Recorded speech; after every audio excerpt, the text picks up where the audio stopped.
دعوت خطاب دوں گا مدیر حوزہ علمیہ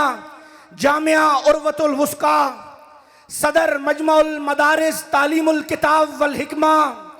جعلی تشیع کے خلاف توانا آواز، داعی اتحاد اسلامی، تحریک بیداری امت مصطفیٰ کے روح رواں، حجت الاسلام والمسلمین آغا سید جواد نقوی حفظ اللہ کو کہ وہ آئیں اور یزیدیت شکن اربعین حسینی کے اس عظیم الشان اجتماع سے خطاب فرمائیں، لبیک یا حسین۔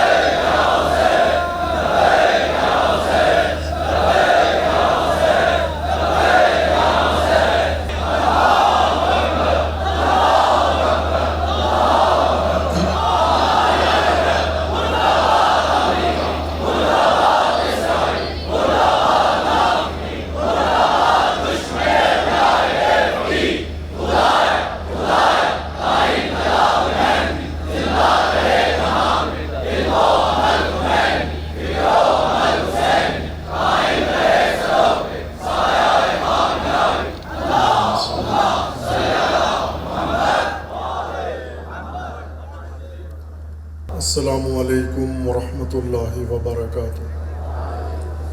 اعوذ باللہ من الشیطان الرجیم، بسم اللہ الرحمن الرحیم۔ اللہم وفقنا لما تحب وترضى واجعل عاقبۃ امورنا خیرا ولا تکلنا الی انفسنا طرفۃ عین ابدا۔ شب شہادت امام حسن مجتبیٰ علیہ السلام، شب رحلت نبی خاتم حضرت محمد مصطفیٰ صلی اللہ علیہ وآلہ وسلم اور اربعین حسینی، آپ تمام عزاداران امام حسین علیہ السلام، تمام امت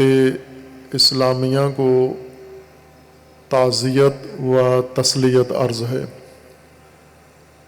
اور فرداً آپ سب کا شکریہ بھی ادا کرتے ہیں کہ آپ نے دور دراز سے سفر کر کے جامعہ عروۃ الوثقی کو یہ اعزاز بخشا ہے کہ اس رزم عزا میں اور اس عزم عزا میں شریک ہوئے ہیں، اور بہت ہی باشکوہ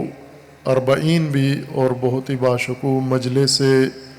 عزائے رسول اللہ صلی اللہ علیہ وآلہ وسلم اور مجلس عزائے امام حسن مجتبیٰ علیہ السلام کو آپ نے رونق بخشی ہے۔ ملک بھر سے نوحہ خان حضرات تشریف لائے ہیں جنہوں نے اپنے اپنے مخصوص انداز سے اور خوبصورت انداز سے حضرت سید الشہداء علیہ السلام کے سوگ اور عزا میں مومنین کو یہ موقع دیا ہے کہ وہ بھی اپنے اعتقاد کا بھی اظہار کریں، اپنے جذبات کا بھی اظہار کریں اور اپنے احساسات کا بھی اظہار کریں۔ اسی طرح علماء کرام جو مختلف دور دراز شہروں سے تشریف فرما ہیں اور پروگرام کے اول سے لے کر ابھی تک تشریف فرما ہیں، ان کا بھی شکریہ ادا کرتے ہیں، اور سب سے بڑھ کر جن عزیزوں نے زحمت کی ہے اس تمام مدت میں، اس اربعین کے انعقاد میں، جو الحمدللہ جس طرح کربلا معلیٰ کا اربعین اپنے اصلی مقام تک پہنچ گیا ہے، ایک تاریخی حیثیت اور عالمی شکوہ و ابہت اور عظمت اس نے اختیار کر لی ہے، اور تمام استکبار عالم، یزیدیت عالم کو اس نے یہ احساس دلا دیا ہے کہ کاروان حسینی عالمی کاروان حسینی تشکیل پا رہا ہے، اور ان قریب وہ وقت آئے گا کہ جب روح حسینی اس امت اسلامی میں پیدا ہوگی، اور اس وقت امام منتظر حضرت امام مہدی اجل اللہ تعالی فرج و شریف کی امامت اور ظہور کے لیے میدان ہموار ہوگا۔ انشاءاللہ ہماری آرزو و دعا ہے کہ خداوند تبارک و تعالی اس نسل حاضر کو وہ منظر دیکھنے کی توفیق عطا فرمائے انشاءاللہ۔ ایسے ہی پاکستان میں بائیں کے عزاداری میں پاکستان کا ایک اپنا منفرد مقام ہے۔ عزاداری دنیا بھر میں ہوتی ہے، لیکن اکثر علاقوں میں اگر ہم دنیا کے مختلف علاقوں میں جائیں تو عزاداری کی رونق پاکستانیوں کے توسط سے ہے۔ پاکستانی جہاں جہاں دیگر ممالک میں، مغربی ممالک میں، یورپی ممالک میں، امریکی ممالک میں، افریقی ممالک میں، عربی ممالک میں جہاں بھی جاتے ہیں اپنے رزق کے لیے، روزی کے لیے، یا تعلیم کے لیے، یا کسی بھی مقصد کے لیے، تجارت و کسب و کار کے لیے، تو اپنی تجارت کو اور اپنی تعلیم اور روزگار کو بعد میں تلاش کرتے ہیں، پہلے اپنے لیے عزائے امام حسین علیہ الصلاۃ والسلام کا اہتمام کرتے ہیں۔ اور پاکستان کے اندر بھی جس جذبے کے ساتھ اور جس احساس کے ساتھ یہ عزا منعقد ہوتی ہے، باقی دنیا میں ہر چند عزا کے بہت باشکوہ پروگرام اجتماعات ہوتے ہیں، لیکن پاکستان نے اس میدان میں دوسروں پر سبقت لی ہے۔ لیکن پاکستان کی عزاداری میں کچھ ایسی چیزیں ہیں جس سے وہ نمایاں حیثیت جو اس کو پورے عالم میں حاصل ہونا چاہیے وہ نہیں۔ ایک تو نظم و انضباط کی اس کے اندر کمی موجود ہوتی ہے، مجالس بھی ہوتی ہیں بھرپور، جلوس عزا بھی ہوتے ہیں، لیکن جو چیز عموماً مشاہدہ ہوتی ہے اس میں نظم و انضباط کی کمی محسوس ہوتی ہے۔ اور پھر اس عزاداری کے اہتمام میں جو عوام کے اندر عظیم جذبہ پایا جاتا ہے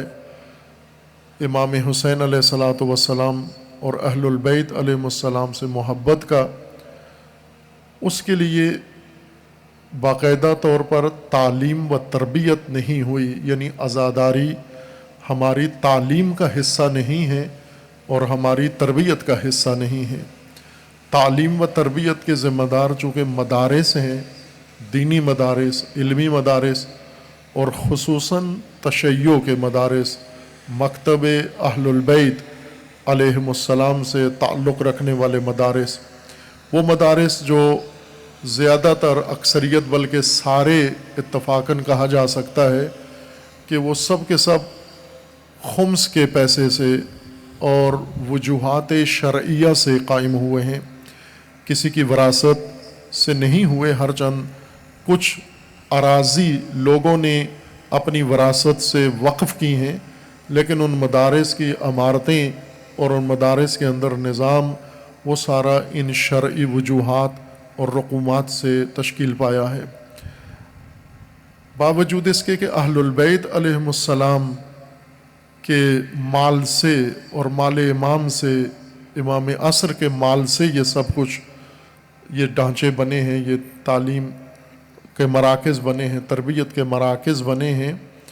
ان کے اندر عزاداری کے پہلو سے تعلیم شامل نہیں ہے۔ خطابت سکھاتے ہیں طالب علموں کو، لیکن اس لیے نہیں کہ عزاداری کو فروغ ملے، بلکہ خطابت ذریعہ معاش ہے، خطابت تجارتی بنیادوں پر، کمرشل بنیادوں پر، چونکہ خطابت سے معاوضہ ملتا ہے، پیسے ملتے ہیں اور فیسیں ملتی ہیں، اس لیے مدارس یہاں تک تو کرتے ہیں کام، خطیب تربیت کرتے ہیں، لیکن یہ خطیب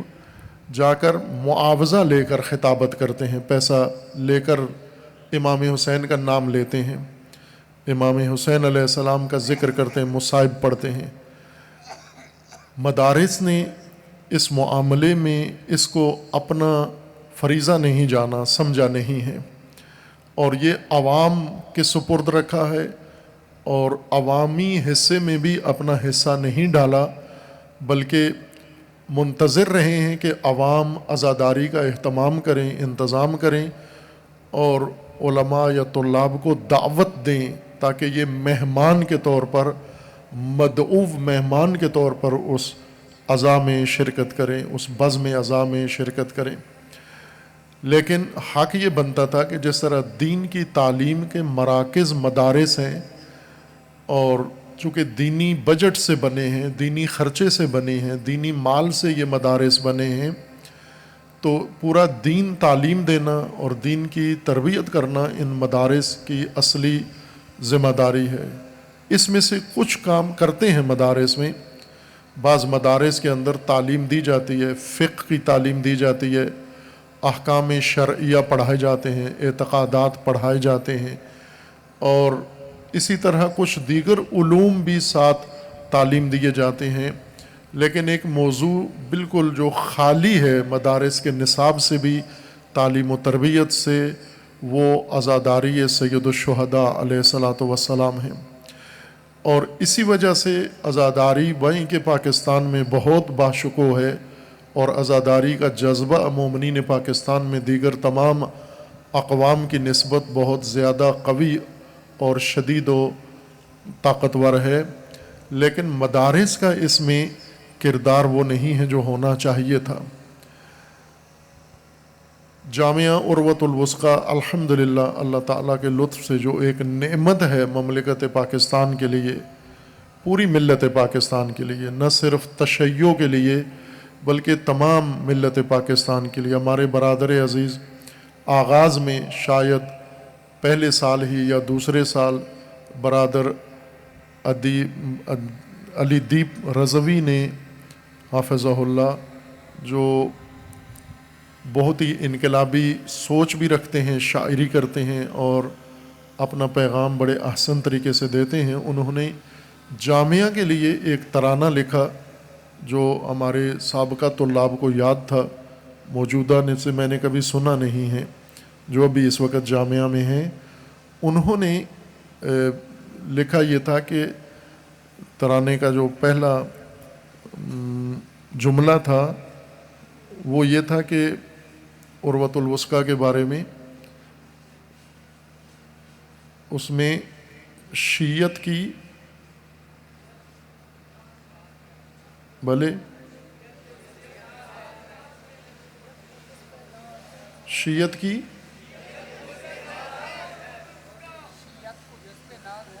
شیعت کو جس پہ ناز ہے حوزہ علمیہ، شیعت کو جس پہ ناز ہے وہ حوزہ علمیہ، پھر آگے دوسرے مصرے میں جامعہ عروۃ الوثقیٰ ہے۔ تو میں نے اپنے طلاب کو یہ کہا تھا کہ چونکہ شاعر نے شیعت لکھا ہے تو ظاہر ہے یہ ان کا کلام کی امانت ہے، لیکن آپ لوگ اس کو شیعت کے بجائے ملت لکھ دیں، اس کو امت لکھ دیں، زیادہ بہتر ہے، امت کو جس پہ ناز ہے۔ اور آج ہم دیکھتے ہیں پاکستان میں بلا تفریق مذہب تمام امت کے سنجیدہ طبقات، اکابرین، علماء، قائدین، وہ واقعا ناز کرتے ہیں اس مرکز کے اوپر، کسی بھی مسلک و مذہب سے تعلق رکھنے والے ہوں، بلکہ پاکستان کے علمی اداروں کے اندر بھی وہ ناز کرتے ہیں اس کے اوپر۔ یہ امت کا ناز ہے اور ملت کا ناز ہے، کئی اس کے پہلو ہیں جن کی وجہ سے قابل ناز ہے، قابل فخر ہے یہ جامعہ۔ وحدت امت کے لحاظ سے جو اس کی کاوشیں ہیں، وہ تاریخ پاکستان میں ہم دیکھتے ہیں کہ مختلف اکابرین، علماء، مسالک، قائدین، اور خود ہمارے قائد شہید، قائد فقید شہید حسینی رحمۃ اللہ علیہ جو اس میدان کے پیش رو تھے، بھائی کہ سب اس میدان کے فعال تھے، پیش رو تھے، لیکن جو اللہ نے کامیابی جامعہ عروۃ الوثقیٰ کے حصہ میں ڈالی ہے وہ ان پوری کاوشوں پر غالب ہے اور حاوی ہے۔ اور آج الحمدللہ ہم عملاً اس وحدت کا نمونہ و ثبوت دیکھتے ہیں۔ امت کے اندر بیداری،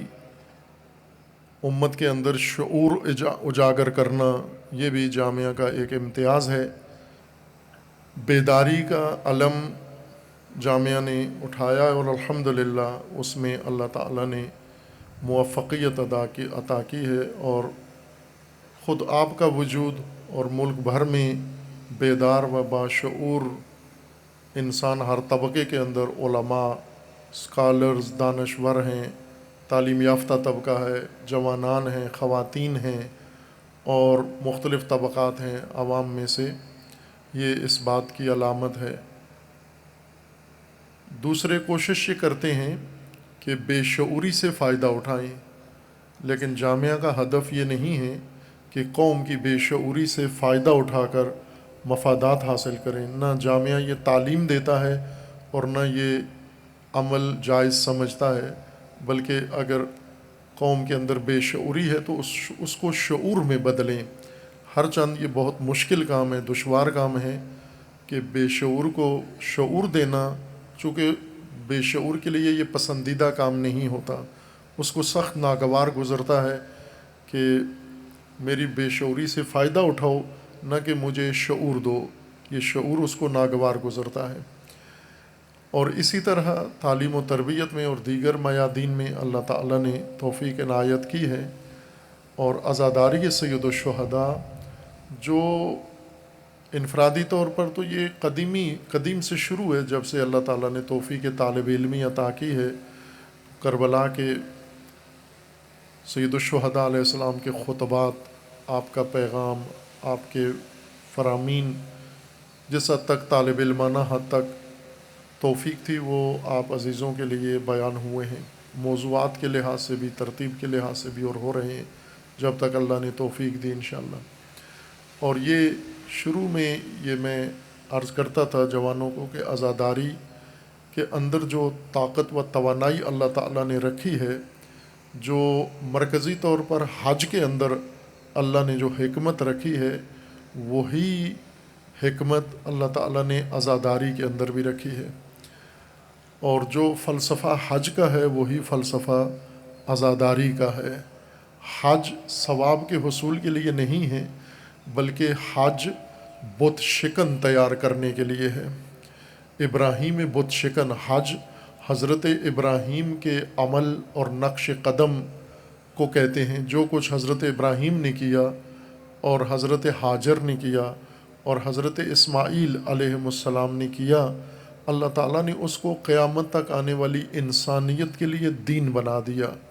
اور اس کو حج بنا دیا ہے۔ چونکہ یہی عمل جو حضرت ابراہیم نے کیا ہے،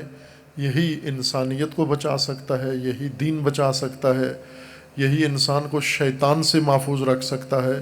اور یہی انسان کو اللہ سے مربوط کر سکتا ہے۔ اور اس لیے خداوند تبارک و تعالیٰ نے یہ عبادت مقرر کی ہے۔ اور جس طرح حضرت ابراہیم کا عمل اور سرمشق، وہ خداوند نے حضرت ابراہیم کو حکم دیا، اللہ کے حکم سے حضرت ابراہیم نے وہ سرمشق رقم کی،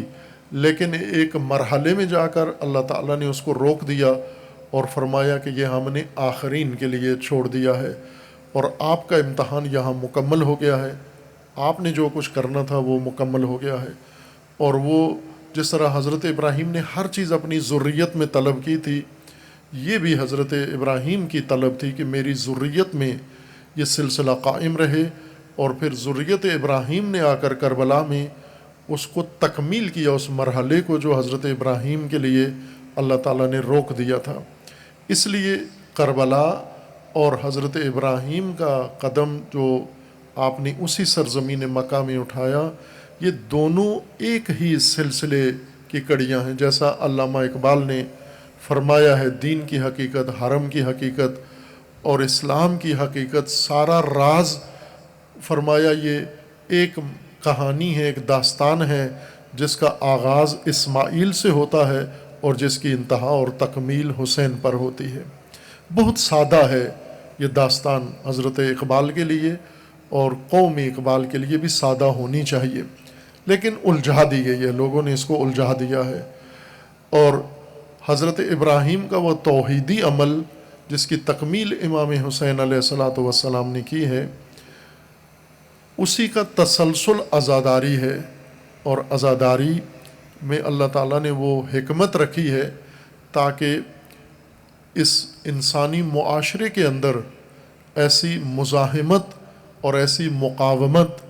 اور ایسی مدافعت ایجاد کی جائے کہ اس امت کے اوپر کوئی حملہ نہ ہو، اس سماج کو کوئی حملہ نہ ہو۔ چند دن پہلے ایک یونیورسٹی میں میڈیکل میں موقع ملا، یوم حسین کا مختصر وقت تھا، میں نے وہاں ان عزیزوں کے سامنے یہ نقطہ عرض کیا ہے اور وہاں کے اساتید نے اس کو قبول کیا ہے، پسند کیا ہے، اور اس کے اعتراف میں انہوں نے لکھا بھی ہے، مجھے لیٹر بھی لکھا ہے کہ یہ ہمارے لیے نیا پہلو تھا کربلا کا، کہ جس طرح جسم بیمار ہوتا ہے تو علم طب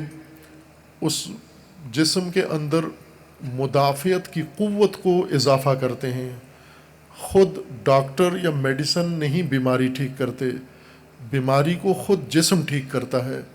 جسم کے اندر اللہ تعالیٰ نے ایک نظام مدافعت کا بنایا ہوا ہے، اسی طرح روح کے اندر بھی مدافعت کا ایک نظام ہے، اور باہر سے تربیت روح کی تقویت کرتی ہے۔ میڈیسن جسم کے اندر مدافعت کی تقویت کرتی ہے، اور جو تربیت ہے دینی قرآنی وہ روح کی تربیت کرتی ہے۔ تقویٰ انسان کے اندر ایک مدافعاتی قوت ہے، اور تربیت سے وہ تقویت پاتی ہے۔ جب وہ قوت مضبوط ہو جاتی ہے تو انسان کے اندر مدافعت آ جاتی ہے۔ اسی طرح سماج میں، معاشرے میں، امت کے اندر بھی اللہ تعالیٰ نے اس کے اندر ایک مدافعت کی طاقت سماج کے اندر رکھی ہے، جس کا قرآنی نام ہے امر بالمعروف اور نہی عن المنکر۔ لیکن جیسے جسم کمزور ہو جاتا ہے، روح کمزور ہو جاتی ہے، سماج بھی کمزور ہو جاتا ہے۔ اس اندرونی مدافعاتی قوت کو مضبوط کرنے کے لیے خداوند تبارک و تعالیٰ نے یہ اہتمام کیا ہے۔ سید الشہداء کا قیام، سید الشہداء کی مزاحمت، سید الشہداء کی مقاومت، اور سید الشہداء علیہ السلام کی مدافعت، یزیدیت کے مقابلے میں، ظلم کے مقابلے میں، ستم کے مقابلے میں، فساد کے مقابلے میں، یہ تمام چیزیں جو اس میں آج پاکستان گھرا ہوا ہے، اس سب کے مقابلے کے لیے خداوند تبارک و تعالیٰ نے امت کے اندر مدافعت کی مری ہوئی قوت کو زندہ کرنے کے لیے حسین ابن علی کو بنایا ہے۔ مر چکی ہے آج ہمارے اندر، پاکستان کے اندر قوت مدافعت مر چکی ہے۔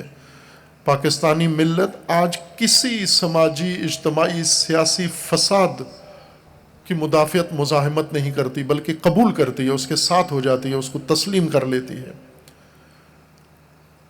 عزاداری مدت سے ہو رہی ہے، لیکن عزاداری کے مجلس میں اگر یہ تعلیم دی جائے کہ سیاسی عمل اور سیاسی جلسوں میں یہی نابکار لوگ، یہی رشوت خوار لوگ، یہی شرابی لوگ، یزید کی جو توصیف امام حسین علیہ السلام نے کی ہے،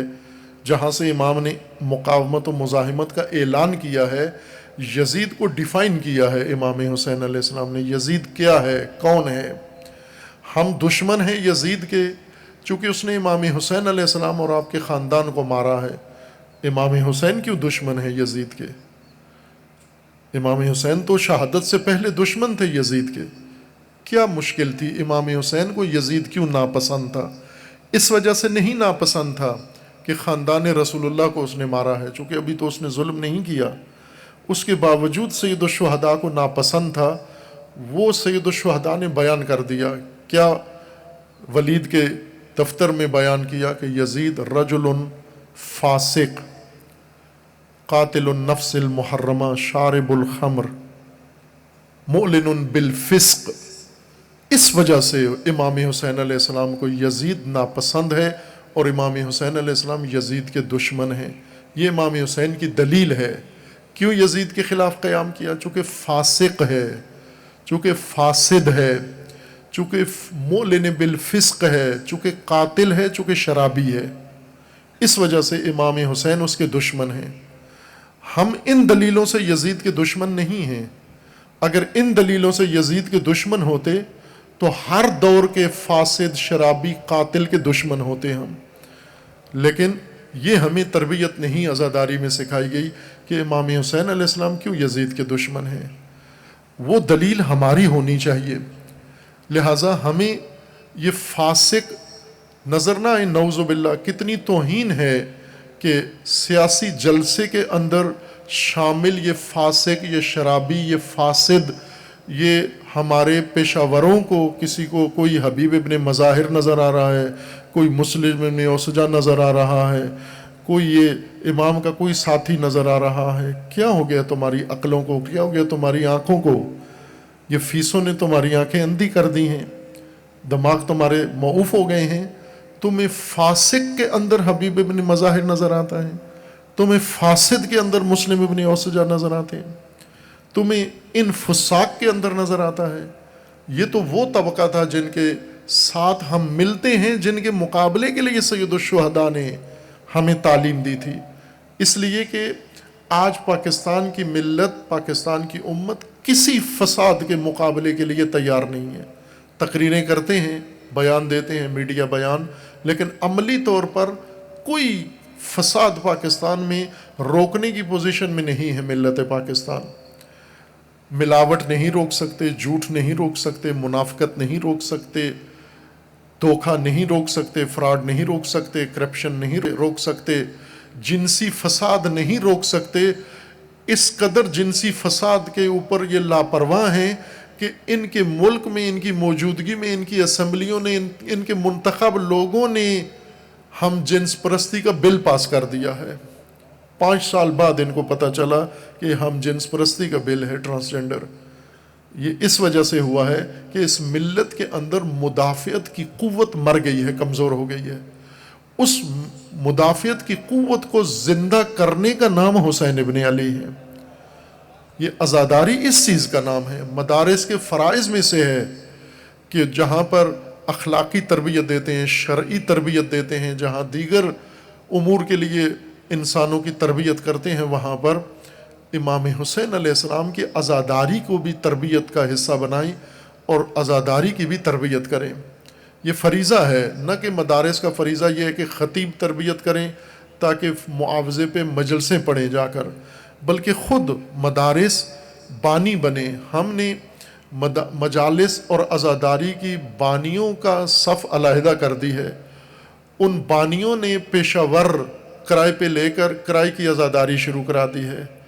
اور یہ عزاداری کسی چیز کو روک نہیں رہی ہے۔ اس عزاداری کے ہوتے ہوئے یزیدیت موجود ہے۔ آج پاکستان میں دیکھیں کس شدت کے ساتھ یزیدیت موجود ہے، کوچے کوچے میں، قریہ قریہ میں موجود ہے، ہر طبقے میں، ہر جماعت میں یزیدیت موجود ہے، حکومت کے ہر دفتر کے اندر یزیدیت موجود ہے، ہر ٹی وی چینل کے اندر یزیدیت موجود ہے، اور اتنی کثرت سے عزاداری بھی ہوتی ہے، اتنی کثرت سے تبرے بھی ہوتے ہیں، پھر بھی یزیدیت کمزور نہیں پڑتی بلکہ دن بدن مضبوط ہوتی جا رہی ہے۔ اس کی وجہ یہ ہے کہ وہ عزاداری جو یزیدیت کو توڑتی ہے، وہ حج جو بت توڑے، وہ حج جو بت خانہ توڑے، وہ حج جو شیطان سنسار کرے، وہ حج نہیں ہوتا۔ بت توڑنے والا حج نہیں ہوتا، بلکہ آستینوں میں بت لے کر کعبے کے گرد گھوم کے آ جاتے ہیں۔ آستینوں میں بت ہوتے ہیں اور سجدے کرتے ہیں، جماعت پڑھتے ہیں، بت آستینوں میں لے کے جاتے ہیں۔ بت شکن حج کرنا ہے تمہیں۔ امام حسین نے یزیدیت کے خلاف قیام کیا ہے، تو یزیدیت شکن عزاداری کرنی ہے۔ یزیدیت شکن، یزیدیت کے ساتھ کبھی مل کے نہیں بیٹھتی، ایک دسترخوان پہ نہیں بیٹھتے، ایک جماعت میں نہیں بیٹھتے۔ یزید اور حسین، امام نے فرمایا تھا مثلی لا یبایع مثلا، مجھ جیسا اس جیسے کے ساتھ نہیں چلتا، اس کے تابع نہیں ہوتا، اس کی بیعت نہیں کرتا، اس کے ساتھ معاہدہ نہیں کرتا جو مجھ جیسا ہے۔ تو یہ مثلی، یہ حسین جیسا تربیت عزاداری میں ہوتا ہے۔ اس لیے یہ کام ضروری تھا، جامعہ کے فرائض میں سے تھا، جامعہ کے مقاصد میں سے تھا کہ ہم عزاداری کے بانی بنے۔ الحمدللہ ہمارے طلاب جامعہ پہلے دن سے جب سے تاسیس ہوا ہے تو بہت اہتمام و احترام کے ساتھ عزاداری کرتے ہیں، شہر کے دیگر علاقوں میں جاتے ہیں، ملک کے دیگر علاقوں میں بھی جاتے ہیں، محدود البتہ، لیکن ہمیں یہ آرزو تھی کہ ایسا سلسلہ اللہ تعالیٰ توفیق دے، جس طرح وحدت اسلامی کے لیے انفرادی طور پر کوششیں تھیں، تو اللہ نے توفیق دی اور اب مرکزی سطح پر شروع ہو گئی ہیں. یہی آرزو اللہ تعالیٰ سے تھی کہ جس طرح وحدت کے میدان کے لیے ایک مرکزی کوشش شروع ہوئی ہے اور انشاءاللہ نتیجہ اس کا نکلے گا، اسی طرح مرکزی طور پر عزاداری کے لیے بھی ایک ایسی توفیق اللہ تعالیٰ دے کہ تمام پاکستان اس کے عزاداری کی اس کلاس میں شریک ہو. اور یہ آغاز ہے، یہ جو آپ ابھی انجام دیا ہے اور دیا ہے، یہ پہلی کلاس ہے عزاداری کی. انشاءاللہ وہ عزاداری ابھی ہم نے عزاداری کو چونکہ رسوماتی بنایا ہے تو اس کی رسومات پہ زیادہ تر اعتراض ہوتا ہے. عزاداری کے مقاصد کو ہم بیان نہیں اس طرح کر پائے، لہٰذا جن کو عزاداری میں شریک ہونا چاہیے وہ ابھی باہر بیٹھے ہوئے ہیں. میں نے عرض کیا تھا کہ پاکستان میں حسینیت فروغ پا رہی ہے، یزیدیت بھی بڑھ رہی ہے، دونوں ایک طرح سے ان کے اندر اضافہ ہو رہا ہے. اور حسینی جماعت مسالک سے بالاتر ہو کر تمام مسالک کے اندر اس وقت حسینی جماعت تقویت پکڑ رہی ہے. اور دوسری طرف سے یزیدیت کو احساس ہو گیا ہے کہ حسینیت پہلے جو توڑ کے متفرق کر کے فرقوں میں بانٹ کے ہم نے ان کو منتشر کیا ہوا تھا، اب یہ اکٹھے ہو کر حسینی مسلک پر اجتماع کر رہے ہیں. اس لیے یزیدیت کی فریادیں نکلنا شروع ہو گئی ہیں، انہوں نے چیخنا شروع کر دیا. سنی ہوگی چیخیں آپ نے یزیدیت کی کہ حسینیت ہر مسلک سے نکل کر ایک نقطے پر آ چکے ہیں اور انہیں یہ اندازہ ہو گیا. آپ یزیدیت کی چیخنے میں چیخ و پکار، جس طرح حضرت ابراہیم نے سنگسار کیا تو شیطان چیختا تھا، یا رسول اللہ صلی اللہ علیہ وآلہ وسلم جب مبعوث ہوئے تو شیطان چیختا تھا، یا حضور پر جب بھی کوئی اللہ کی نعمت نازل ہوتی تو شیطان چیختا تھا. بعضوں کو وہ آواز سنائی دیتی تھی، پوچھتے تھے کہ یہ چیخ کس کی ہے؟ تو رسول اللہ فرماتے تھے یہ ابلیس چیخ رہا ہے، یہ شیطان چیخ رہا ہے. چونکہ ناکامی دیکھتا ہے چیختا ہے. اس لیے جامع عروۃ الوثقیٰ میں شیاطین کی چیخ و پکار اس بات کی علامت ہے کہ جامعہ میں وہ وحدت کا آغاز ہو گیا. پہلے نمائشی وحدت تھی، پہلے دکھاوے کی وحدت تھی، کیمرے کے سامنے وحدت تھی. اب زمینی وحدت شروع ہو چکی ہے، عملی وحدت کا آغاز ہو گیا ہے. اب دل آپس کے قریب ہو چکے ہیں، احترام بڑھ گیا ہے، اور اس وحدت سے یزیدیت چیخ رہی ہے، اس وحدت سے منافقین چیخ رہے ہیں. اسی طرح عزاداری بھی انشاءاللہ جامع عروۃ الوثقیٰ نے یہ مرکزی پروگرام اس لیے رکھا ہے کہ ماہ عزا گزر جائے، محرم کی عزاداری ہو جائے، ماہ سفر کی عزاداری ہو جائے، چہلم امام حسین علیہ السلام ہو جائے، اور چہلم کے بعد جو فرصت آتی ہے اس میں مرکزی چہلم امام حسین علیہ السلام کا جامعہ میں برگزار ہو. اور ظاہر ہے کہ یہ آپ کی ہمت سے ہوا ہے، آپ کی طاقت سے ہوا ہے، اور آپ کو اللہ تعالیٰ نے یہ توفیق دی ہے کہ آپ نے یہ چہلم اس شکوہ و عظمت کے ساتھ برپا کیا ہے. انشاءاللہ اس میں ہم یہ چاہتے ہیں، وہ جو آج عزاداری کے مخالف ہیں بلکہ بعض دشمن ہیں، ہم انہیں بتانا چاہتے ہیں کہ آپ جس بنیاد پر مخالفت و دشمنی کرتے ہو وہ عزاداری کی بنیاد نہیں ہے. عزاداری کی بنیاد وہ ہے جو آپ کی بھی ضرورت ہے. آپ کو دشمنی چھوڑنی پڑے گی عزاداری سے. اور یہ میں آپ کی خدمت میں عرض کروں گا کہ جس طرح آج بعض لوگوں نے تشیع کے ساتھ دشمنی چھوڑ دی ہے،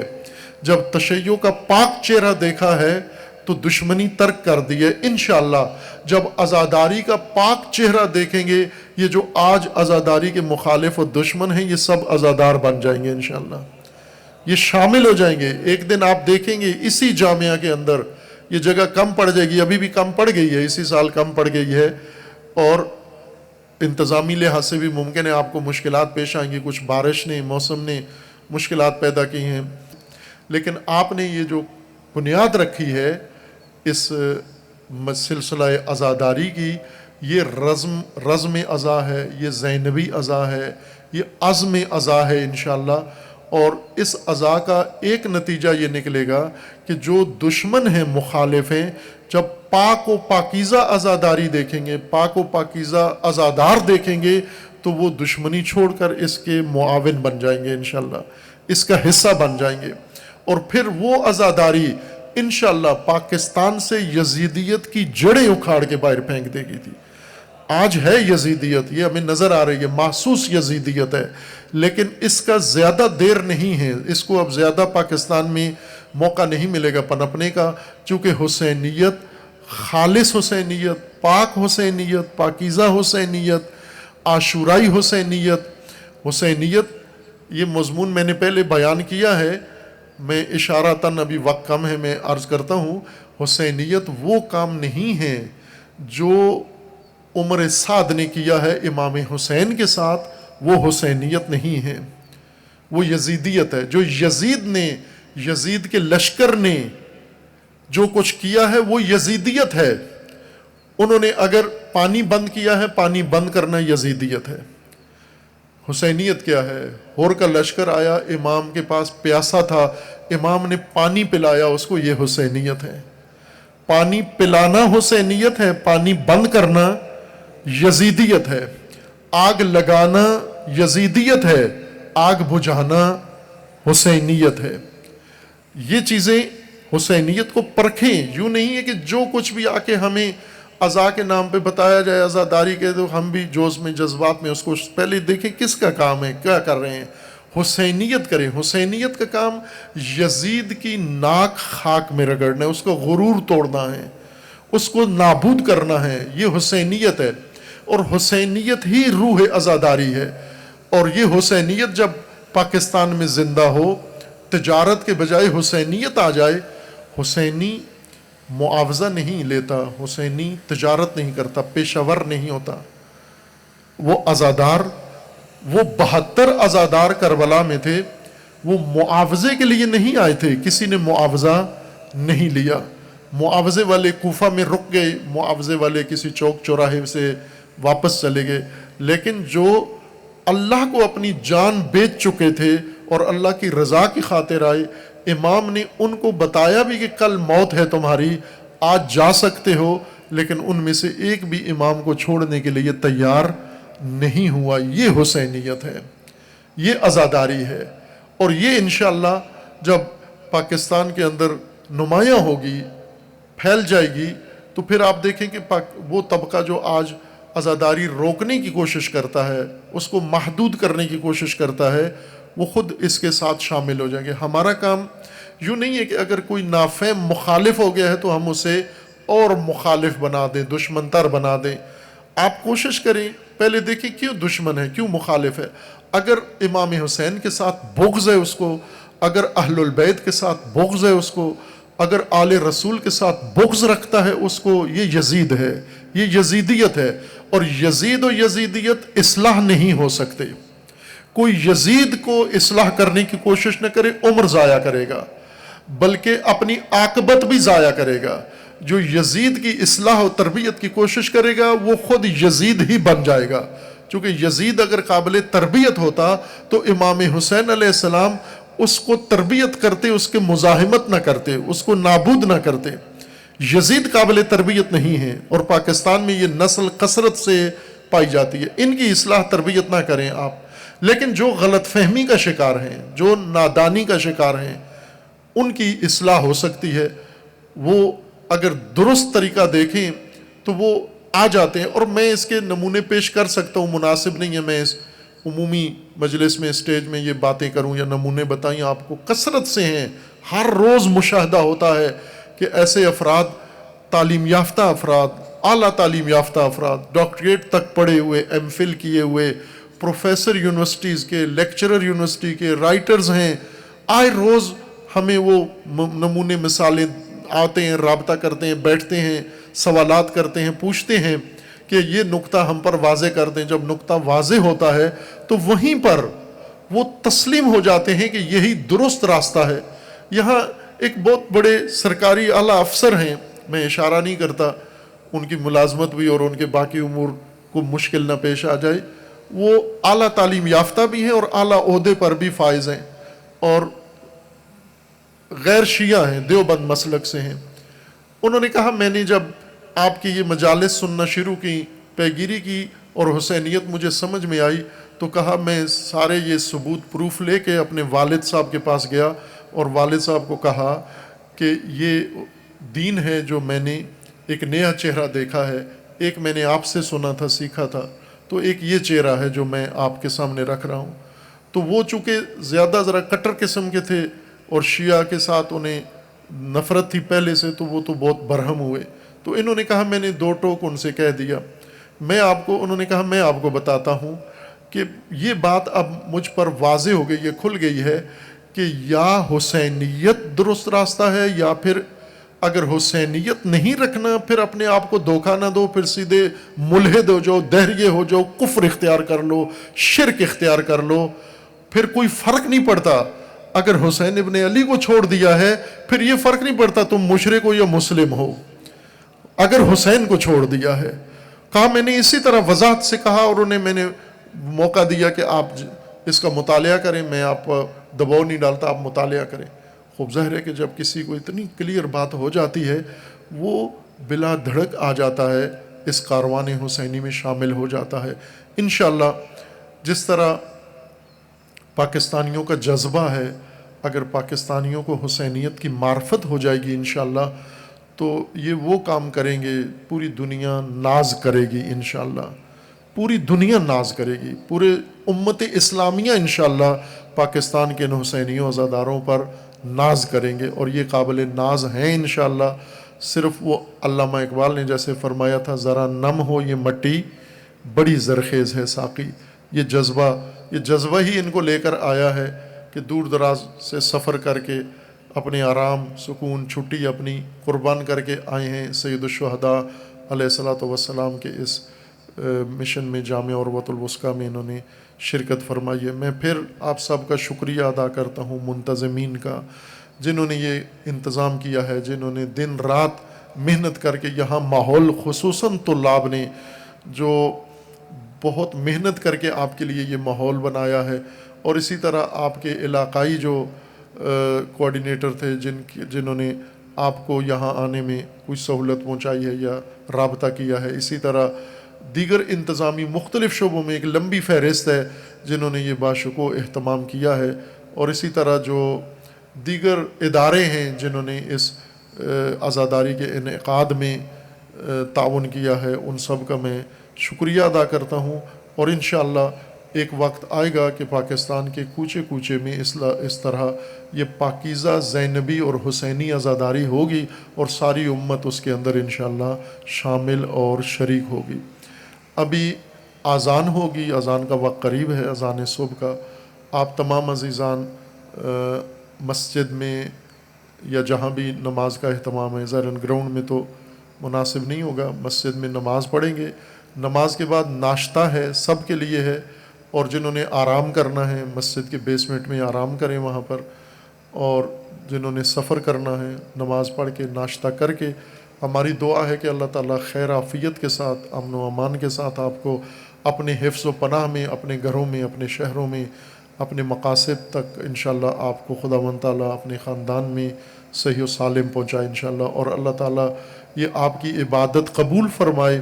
اور جن عزیزوں نے یہ اہتمام کیا ہے، ہم سب کے لیے یہ موقع فراہم کیا ہے، اللہ تعالیٰ ان کی زحمتیں محنتیں بھی قربان فرمائے، قبول فرمائے، اور انشاءاللہ یہ محنتیں پاکستان میں رنگ لائیں، اور ایک وقت ایسا آئے کہ پوری پاکستانی ملت کے اندر عزاداری کے نتیجے میں وہ مزاحمت، مقاومت و مدافعت پیدا ہو جائے کہ پاکستانی قوم کسی اندرونی بیرونی عالمی مقامی یزید کو قبول کرنے کے لیے تیار نہ ہو انشاءاللہ۔ اس دن کے لیے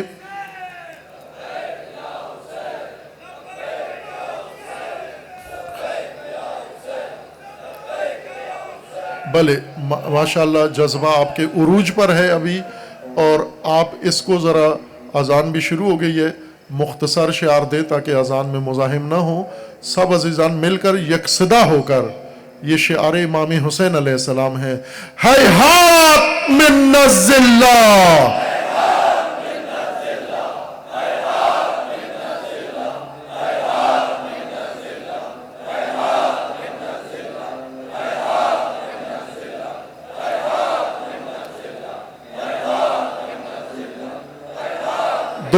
دونوں ہاتھ فضا میں لہرا کے بلند کر کے لبیک یا حسین،